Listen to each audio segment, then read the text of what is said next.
Hello दोस्तों, आओ इतिहास पढ़ो के आज के एपिसोड में आपका स्वागत है। दोस्तों, आज हम लोग बात करेंगे भारतीय संविधान की विशेषता। वैसे तो दोस्तों, चाहे संविधान कहीं की हो, सभी संविधानों में कुछ न कुछ विशेषताएं तो होती हैं।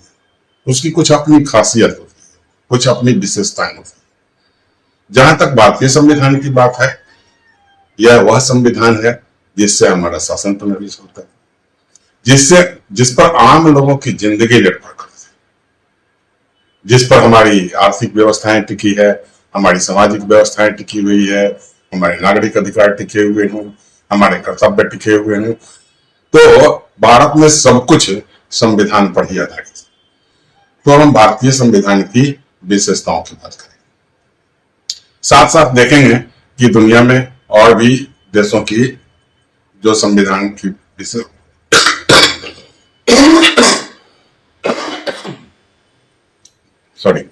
तो और देशों की जो संवैधानिक व्यवस्थाएं हैं वो कैसी है। तो सबसे पहले हम लोग भारत के संविधान की बात करते हैं, तो हम कहते हैं कि भारत में एक लिखित संविधान है। भारत की संविधान क्या है? पहली विशेषता क्या है कि यह एक लिखित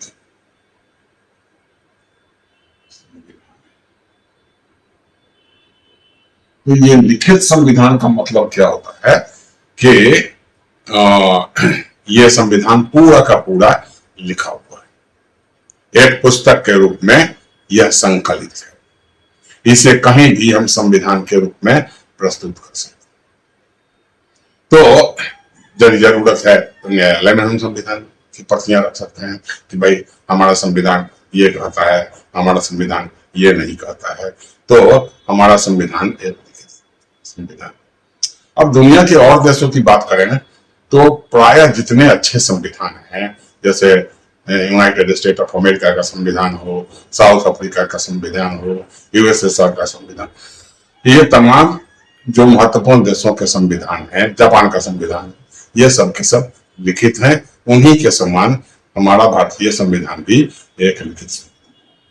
तो आपके मन में आता है कि भाई जब सभी देशों के संविधान लिखित हैं तो हम इस लिखित के बाद को भारत के संविधान की विशेषता क्यों है? नहीं, ऐसा नहीं। कुछ ऐसे देश हैं जहां लिखित संविधान नहीं है। जहां लिखित है, जैसे इसके विपरीत क्या होगा? अलिखित। तो अलिखित संविधान में ब्रिटेन का संविधान है। ब्रिटेन का संविधान ये क्या है? अब कहें कि ये अलिखित संविधान अगर है तो भाई कैसे चलता है? क्या लोग इसको कंठस्थ याद रखते हैं? तो नहीं, ऐसा नहीं। वहां जो भी कानून बनते हैं वहां संविधान अलग से इसको संकलित नहीं किया गया कि यही हमारे मूल सिद्धांत हैं, यही हमारे मूल नियमावली है, इसी के आधार पर हमारी वहां अभिसमयों का ज्यादा। कनाडा भी एक ऐसा संविधान है जिसको संकलित नहीं किया गया। तो इन देशों का, ब्रिटेन, कनाडा जैसे कुछ देशों के विरुद्ध भारत का संविधान एक लिखित संविधान है और यह हमारी एक विशेषता है। अब हम दूसरी बात करते हैं कि भाई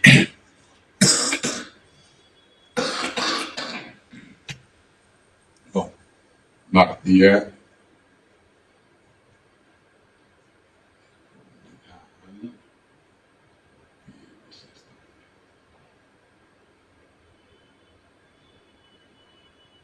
तो हम दूसरी बात क्या करते हैं कि यह एक बृहद संविधान, बृहद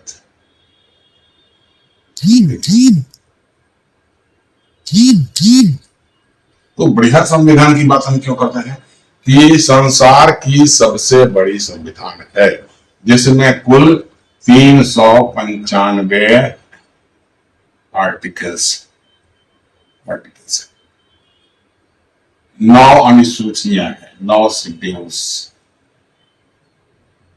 तो इस प्रकार यह सबसे बढ़कर है कि भाई आप संख्या तो बता दें कि 395 हमारी धाराएं हैं, 9 अनुसूचियां हैं, तो इसके आधार पर। लेकिन यह सबसे बड़ी कैसे हुई? तो हम दुनिया के कई संविधानों की बात कर सकते हैं और उसमें हम क्या देखते हैं कि जैसे जापान है, तो जापान में क्या है कि कुल 103 धारा है। जापान में ये आर्टिकल्स की संख्या क्या है कि जापान में 103 आर्टिकल्स। तो इसकी तुलना में क्या हुआ, बड़ा तो हुआ। अब हम देखते हैं साउथ अफ्रीका में। साउथ अफ्रीका में कितना है, तो साउथ अफ्रीका में 244 है, 244 आर्टिकल्स हैं। और हम देखते हैं ऑस्ट्रेलिया में, तो ऑस्ट्रेलिया में कितना है, 128 है। अगर हम और बात करें, जैसे यूनाइटेड स्टेट की बात करें, तो यूनाइटेड स्टेट में केवल 7 आर्टिकल्स है। तो अगर हम ये तुलना करें तो कहते हैं कि भारत का संविधान सबसे विस्तृत, दुनिया का सबसे बड़ा लिखित संविधान है, और इसमें हर बात को बड़े विस्तार के साथ लिखा गया है, ताकि उसको इम्प्लीमेंट करने में, संविधान जिस समय बना तो था, ऐसा तो नहीं था कि 1 साल के लिए 2 साल के लिए बना हो, ये तो अनंत काल के लिए हमने बनाया, कहा कि नहीं यह संविधान हमारा हमेशा चलेगा। तो हमारा संविधान ये चलता रहेगा, तो बाद में कोई कंफ्यूजन न हो, इसलिए सभी चीजों को बड़ी स्पष्टता के साथ लिखा गया। नतीजा क्या है कि भारत का संविधान एक बृहत संविधान है। अब हम कहते हैं कि संविधान 2 प्रकार के होते हैं। 2 प्रकार के कौन होते हैं भाई, तो कुछ संविधान क्या होते हैं कि निर्मित होते हैं। निर्मित संविधान क्या, बनाया गया संविधान। तो कहा कि क्या भाई बिना बनाए भी कोई संविधान बनता है क्या? क्या कोई संविधान ईश्वर प्रदत्त है क्या? कोई संविधान प्रकृति प्रदत्त है क्या? नहीं, ऐसी बात हम नहीं करते। निर्मित संविधान का मतलब है कि एक निश्चित समय पर, एक निश्चित कालखंड में, एक निश्चित व्यवस्था के द्वारा उसका हम निर्माण करें, उसको लिखें और उसको इम्प्लीमेंट करें। तो भारत का संविधान किसके द्वारा निर्मित हुआ भाई? संविधान सभा के द्वारा। संविधान सभा के द्वारा किस कालखंड में हुआ? तो कहता है कि ये 9 दिसंबर 1946 से शुरू होकर ये क्या हो गया, 26 नवंबर 1949 तक में इसको हम निर्मित किए, और 26 जनवरी 1925 को इसे हमने लागू भी कर दिया। तो यह संविधान एक निर्मित संविधान है, मूलतः यह एक निर्मित संविधान है। अब कहते हैं कि अगर निर्मित नहीं होगा तो क्या होगा? तो दूसरा संविधान होता है विकसित। विकसित संविधान क्या होता है कि समय के अंतराल पर क्या होता है कि कुछ धाराएं बनते जाती है, उसको संविधान के रूप में स्वीकार करते जाते हैं। जैसे ब्रिटेन का संविधान है, तो वही तो शुरू से क्या हुआ भाई, कभी मैग्ना कार्टा बन रहा है, तो कभी सारी बातों को जमा, और एक जगह संकलित। तो चूंकि संकलित नहीं है इसलिए उसे अलिखित कहते हैं, और धीरे धीरे उसका विकास होते गया इसलिए विकसित कहते हैं। तो भारत के संविधान में यह निर्मित तो है लेकिन साथ साथ विकसित भी है। समय समय पर इसमें संशोधन होते रहे हैं, और आज इसमें 100 से ऊपर संशोधन हो चुके हैं। तो इसमें अगर हम आज की तारीख में देखें तो भारत का संविधान एक निर्मित संविधान भी है और एक विकसित संविधान भी है। अगला हम इसकी विशेषता देखें तो अगली विशेषता देख सकते हैं कि कुछ संविधान क्या होते हैं कि बड़े कठोर होते हैं।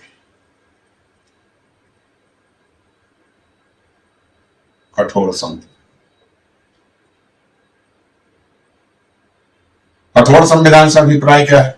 कठोर संविधान वह संविधान है जिसमें क्या होता है कि परिवर्तन, अमेंडमेंट, चेंज नहीं होता है।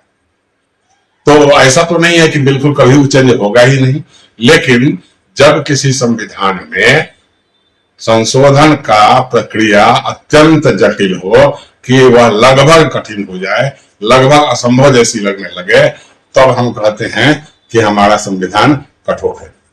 लेकिन दूसरे तरह के संविधान जिसमें आसानी से, जैसे ब्रिटेन है, कोई भी कानून बन गया तो उसे मानिए कि संविधान तो आया नहीं, लेकिन संविधान का हिस्सा ही हो गया। तो यह होता है क्या कि यह होता है सॉफ्ट संविधान, यानी नरम संविधान। तो दूसरा है नरम संविधान। तो भारत का संविधान क्या है? यह कठोर संविधान। भारत का संविधान क्या है? यह कठोर संविधान है। इसके संशोधन की प्रक्रिया अत्यंत जटिल है। जब भी कोई संवैधानिक विधेयक आता है, जब भी कोई संविधान में परिवर्तन करने की बात आती है, तो दोनों सदनों से इसे पास होना होगा, और यह सामान्य बहुमत से नहीं होगा, बल्कि 2/3 बहुमत से। तो किसी सरकार के पास दोनों सदनों में अलग अलग 2/3 का बहुमत, जब तक पूरे देश का समर्थन उसे प्राप्त नहीं होगा, जब तक विभिन्न दलों का समर्थन उसे प्राप्त नहीं होगा, जब तक सरकार और विपक्ष उसमें नहीं आती, एक साथ नहीं तैयार होती, तब तक यह संविधान लगभग असंभव है। तो इस तरीके से हम कहते हैं कि भारत का संविधान क्या है? एक कठोर संविधान। लेकिन व्यवहार में ये 75 सालों में अगर 100 से ज्यादा संशोधन हो चुके, और शासन शुरू होने के पहले प्रधानमंत्री ने 1 वर्ष के अंदर ही संविधान में संशोधन का काम शुरू कर दिया, तो हम कह सकते हैं कि व्यवहार में क्या है? हमारा संविधान ये क्या है कि ऐसे तो कठोर है, लेकिन सैद्धांतिक रूप से, लेकिन व्यवहारिक रूप से क्या है? व्यवहारिक रूप से क्या है? यह एक नरम संविधान है। तो यह भी भारत के संविधान की एक विशेषता है कि सिद्धांत यह क्या है कि कठोर संविधान है, लेकिन व्यवहार में यह एक नरम संविधान है। अब हम बात करते हैं कि भारत का संविधान क्या है कि एक संघात्मक संविधान।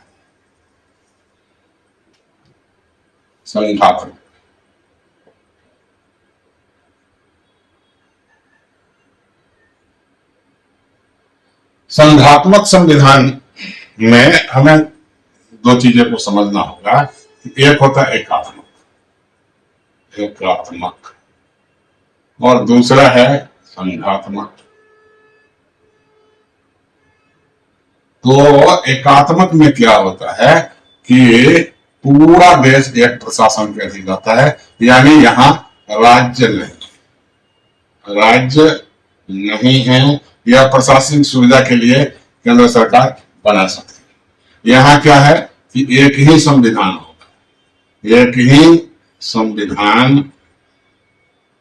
होगा, और एक ही नागरिकता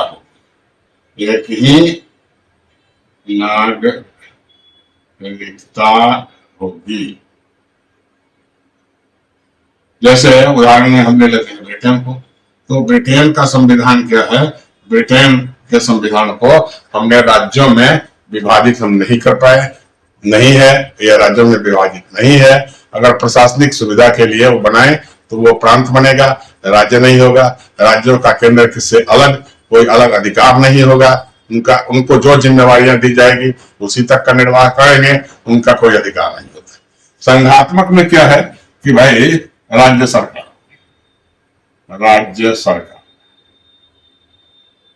यानी केंद्र सरकार और राज्य सरकार दोनों तरह की सरकार, और दोनों के अधिकार अलग अलग होंगे, दोनों के काम अलग अलग होंगे, दोनों अपने अपने क्षेत्र की काम करेंगे। दूसरा क्या है कि एक क्या होता है कि यहाँ राज्य के अलग संविधान,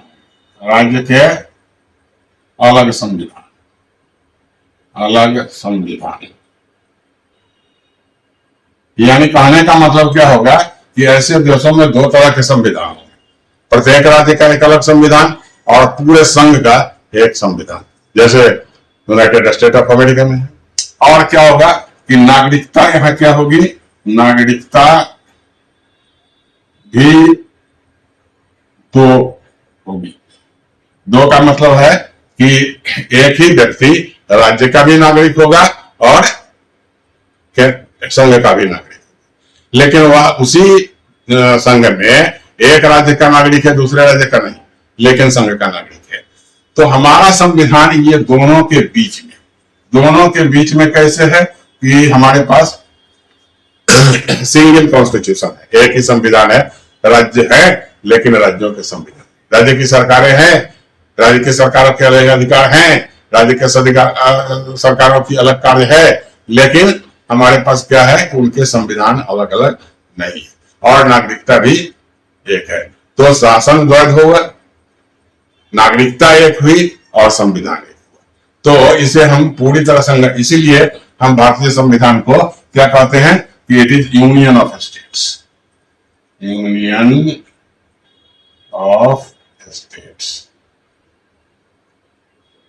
कहते हैं। यानी यह संघ से एक गुण इसका मिलता है कि भाई यहां राज्य होंगे, राज्य की सरकारें अलग होगी, राज्य के सरकारों के अधिकार होंगे, लेकिन नागरिकता और संविधान एक ही रहेगा।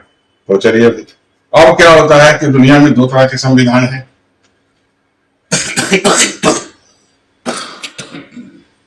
दो तरह के संविधान कौन है कि कहता है कि प्रेसिडेंशियल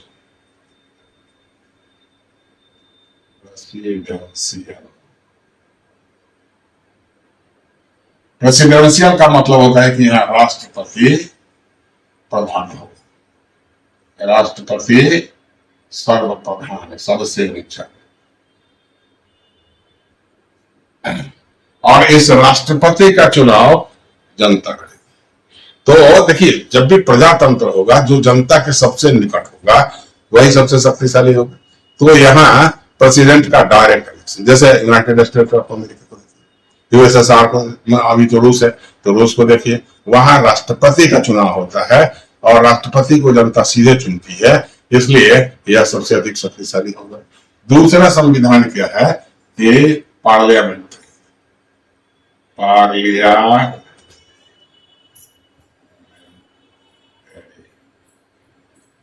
तो पार्लियामेंट में क्या होगा, जनता पार्लियामेंट को चुनेगी और यह पार्लियामेंट प्रधानमंत्री। तो यहाँ क्या होगा कि पार्लियामेंट यानी संसद प्रधान, संसद प्रधान होगा।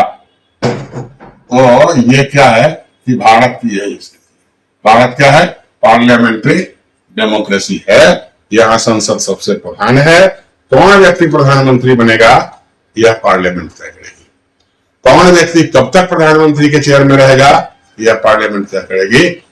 यहाँ प्रेसिडेंट है, लेकिन प्रेसिडेंट अपना स्वयं का निर्णय नहीं लेते हैं। तो यहाँ भी हम देखते हैं संसदीय प्रणाली है। अब कहता है कि पृथक और स्वतंत्र न्यायपालिका, प्रजातंत्र की मूल है, प्रजातंत्र का आधारभूत तत्व है न्याय व्यवस्था। जब तक न्याय नहीं होगा, तो भारत में हमने क्या किया है कि एक स्वतंत्र न्यायपालिका क्या किया कि भारत में स्वतंत्र न्यायपालिका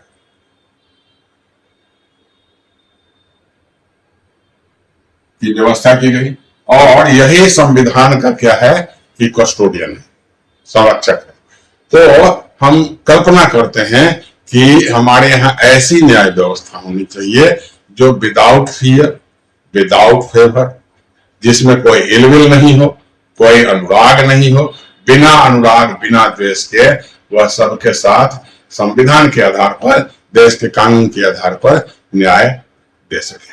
तो हमारे संविधान की यह पृथक और स्वतंत्र न्यायपालिका एक बहुत बड़ी विशेषता है। हमारे संविधान में नागरिकों के अधिकार और कर्तव्य की चर्चा है। तो हम क्या करते हैं कि नागरिकों के अधिकार है, और नागरिकों के अधिकार वैसे वैसे कानूनी अधिकार नहीं, उसमें हमने कहा कि फंडामेंटल राइट्स। अब फंडामेंटल राइट्स क्या है, फंडामेंटल राइट्स है जिसे किसी भी प्रकार समाप्त नहीं किया जा सकता, किसी भी प्रकार घटाया नहीं जा सकता, किसी भी बार बदला नहीं जा सकता, और तो और सरकार के द्वारा भी, और सरकार के द्वारा ही नहीं, इतनी ही बात नहीं है, कहता है कि भाई आप कानून बनाकर भी किसी नागरिक अधिकार को समाप्त नहीं कर सकते, उसको कम नहीं कर सकते। हाँ, एक तरीका जरूर है, अगर संविधान में ही परिवर्तन हो जाए तो यह संभव हो सकेगा। तो आप देखिए कि जो भारतीय लोगों को जो मौलिक अधिकार दिए गए, जिसमें संपत्ति के अधिकार शामिल थे, उसको संविधान में संशोधन करके उसको हम मौलिक अधिकार की सूची से अलग कर दिए।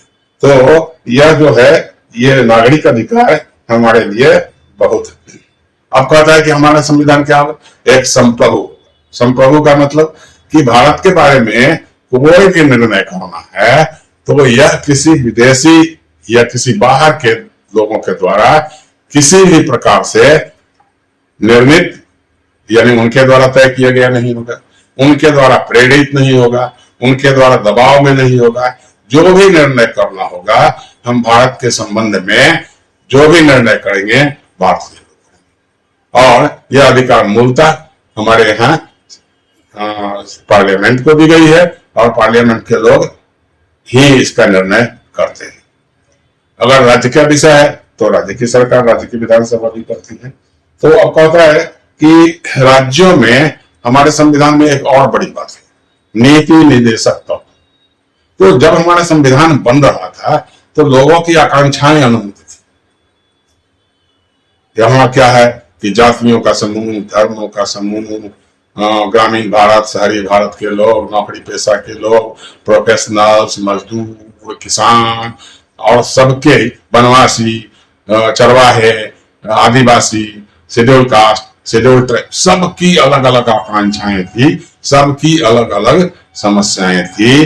तो ऐसे हालत में उन सारी बातों को एक साथ पूरा करना संभव ही नहीं था, और इस बात को बखूबी हमारी संविधान सभा समझ रही थी। तो इसलिए कुछ बातों को, जिन बातों को हमने मौलिक अधिकार के रूप में स्वीकार नहीं किया, उसे हमने नीति निर्देशक तत्वों में डाल दिया। कहा कि जब अनुकूल परिस्थिति आएगी तब सरकार इस पर पहल कर सकती है और सरकार इसे लागू कर सकती है, इसके संबंध में कानून बना सकती है, इसे सुनिश्चित कर सकती है। तो नीति निर्देशक तत्व संसार में अकेला केवल भारत के संविधान में ही मिलता है।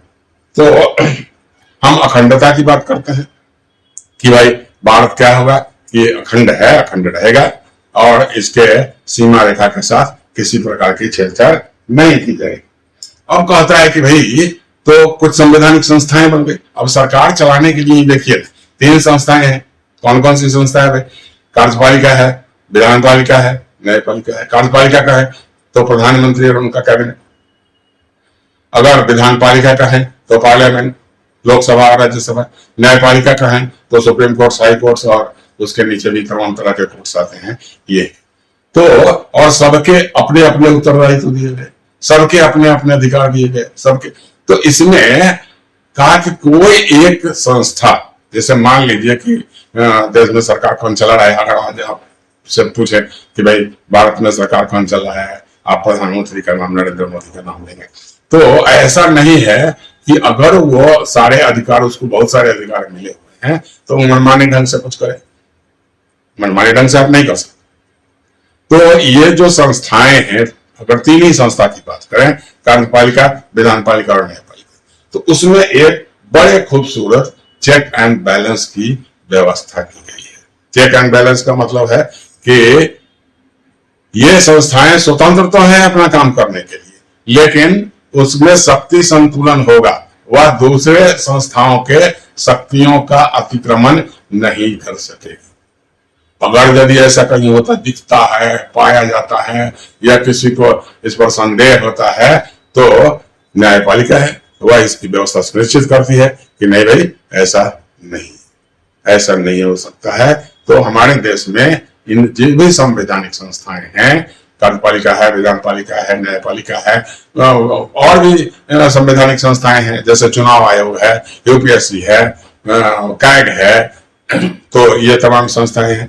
तो उनके कार्यों का वितरण तो है, उनके अधिकारों का वितरण तो संविधान से ही है, उसकी संविधान में चर्चा है, विस्तार से चर्चा है, स्पष्टता के साथ चर्चा है। लेकिन अगर कभी लगता है कि किसी काम से अगर किसी दूसरे के अधिकार में अतिक्रमण हो रहा है तो न्यायपालिका उसका समाधान देती है। तो इस तरह हम अपने देश में एक बहुत खूबसूरत, बहुत सुंदर चेक और बैलेंस का प्रमाण देते हैं। तो इसीलिए हम कहते हैं ना कि भारत का संविधान पूरे दुनिया में एक अनोखा संविधान है। भारत का संविधान दुनिया का सबसे अच्छा संविधान है और इस पर हमें गर्व होता है। क्यों में गर्व हो गए? क्योंकि उसी से यह केवल सरकारों की बात नहीं है, आम लोगों की आम जिंदगियां भी चलती है। हमें बोलने का अधिकार है, हमें पूरे देश में घूमने का अधिकार है, हमें कोई भी भाषा पढ़ने का, हमें किसी प्रकार की शिक्षा पढ़ने का, हमें भारत के किसी भी पद पर जाने का, हमें चुनाव लड़ने का। तो ये तमाम सारे चीज हैं और यह कहां से तय हुआ? संविधान से तय हुआ। तो जब संविधान से तय होता है तो संविधान हर व्यक्ति के जीवन को प्रभावित करता है, हर परिवार को प्रभावित करता है, हर क्षेत्र को प्रभावित करता है, हर समूह, चाहे वो भाषाई समूह हो, धार्मिक समूह हो, जातीय समूह हो, सांस्कृतिक समूह, उन सब को प्रभावित करता है। तो भारतीय संविधान की ये विशेषताएं हमें एक सुंदर जीवन, एक सुंदर देश प्रदान करती है। तो दोस्तों, आप इस चैनल से जुड़े, इसे लाइक करें, सब्सक्राइब करें और अधिक से अधिक लोगों के साथ शेयर करें। धन्यवाद।